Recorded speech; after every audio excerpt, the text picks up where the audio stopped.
Hello and welcome to episode 26 of the Irish Bookkeeping and Payroll podcast. I am your host Nielsen Denver, and in this show, bank reconciliation and how to do one. What is a bank reconciliation and what is the purpose of performing a bank reconciliation? When you perform a bank reconciliation, you are ensuring that all the bank payments and bank receipts that appear on the bank statements you receive from your bank, that all these transactions are also recorded in your accounts software. You are also checking that every bank payment and bank receipt is recorded in the correct bank account set up for it in your account software. You may have recorded every bank payment and bank receipt, but if you have two bank accounts or more, you need to ensure that only transactions for bank account 1 are recorded in your account software in bank accounts number 1, nominal ledger code, and that bank account number 2, that its transactions are only recorded in bank account number 2, nominal ledger code, and so on for each bank account you have. If we did not check that all the bank payments and all bank receipts were recorded, we could not be sure that all income and expenses were then showing in the financial reports. If a cheque was written and paid for taxes and we did not record that payment in our account system, then the amount we owed to the taxman would be overstated in our account system. Also, with a bank reconciliation, we can find errors such as the amount written on the cheque stub is different to what is showing on our bank statement. This could be a mix-up with the digits, such as recording 169 as 196, or someone fraudulently writing €100 on the stub when in fact the cheque is made out for €1,000.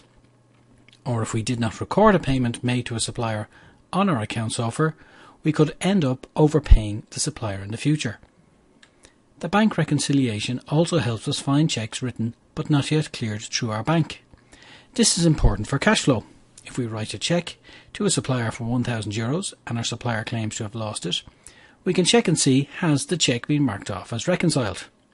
That is, has the payment made been found on the bank statement and also found in our account software? If so, we have reconciled this payment as being both on our bank statement and in our account software. By doing a bank reconciliation, we know whether a cheque has been cashed or remains uncashed. By knowing what has not been cashed, or another term, has not been presented to our bank for cashing, we know that the value of this cheque will still have to come out of our bank account in the future. So if we have €1,000 in our bank account at the end of the month, but a cheque for €400 has not yet been presented to our bank, we really only have €600 available to us to pay out to other suppliers. The €600 is the €1,000 in our bank account, but taking into account the €400 we still have to pay out. So €1,000 less 400 equals 600. So our bank reconciliation helps us find errors and missing payments and receipts.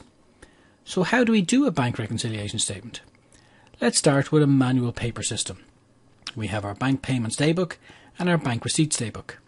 Combined together, these are commonly called the cash book. Bank payments include any type of payment paid out of our bank account. Bank receipts include any type of money received into our bank account.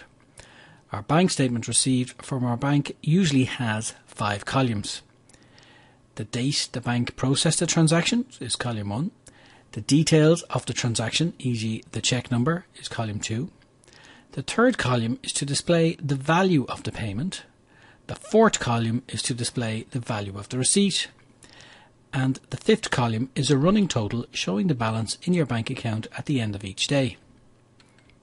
We next take out our bank statement and start matching or reconciling the first payment on the bank statement by trying to find its equivalent transaction in the bank payments daybook. If the amount for both the value on the bank statement agrees with the value in the daybook, then both these transactions can be marked off as reconciled. It is common practice to place the letter B beside both values to indicate that the values have been reconciled. The B indicates that the value has been reconciled with the bank statement. You do this for each transaction on the bank statement. What can happen is that some transactions, usually cheque payments, are found not to have the letter B marked against them. This indicates that these cheques have not yet been presented to our bank for payment. This is not unusual. This indicates that cheques have been written, but with the time taken for the cheque to be posted, delivered and lodged by the suppliers to their bank account, it may not appear on your bank statement for some days. All these unpresented cheques must be listed as they will be used to complete the bank reconciliation. With bank receipts and lodgements, it could happen that while a lodgement might be made physically to the bank on one day, it may not be until the next day that your bank processes it. So it may happen that a lodgement is unpresented according to your bank statement. You may have made the lodgement on a Friday afternoon, but the bank did not process it until the following Monday morning.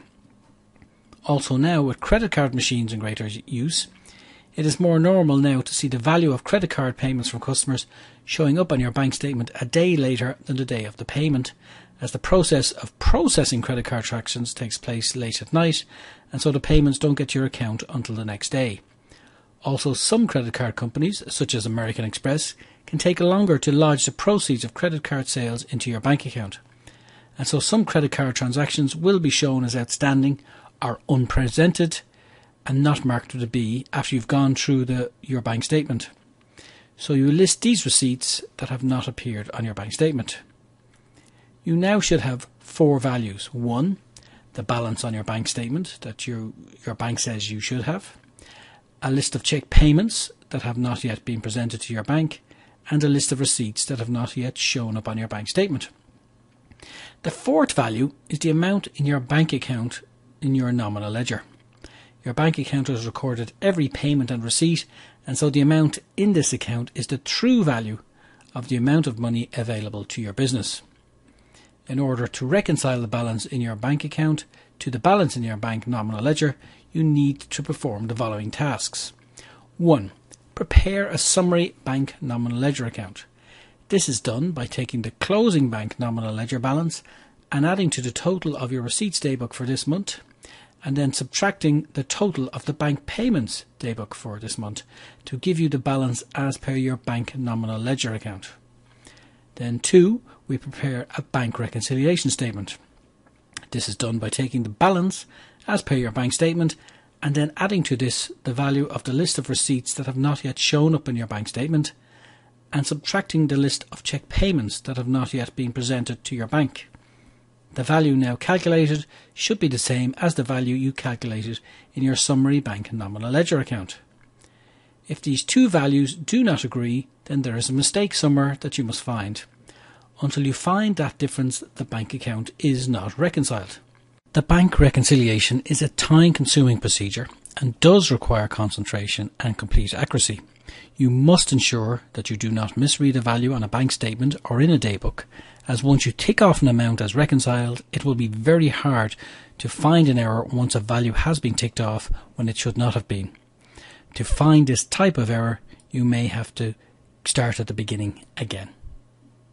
A video version of this podcast can be found on YouTube on the Help for Bookkeepers YouTube page at www.youtube.com/user/help for bookkeepers, and help for bookkeepers is all one word. And again, thanks for listening.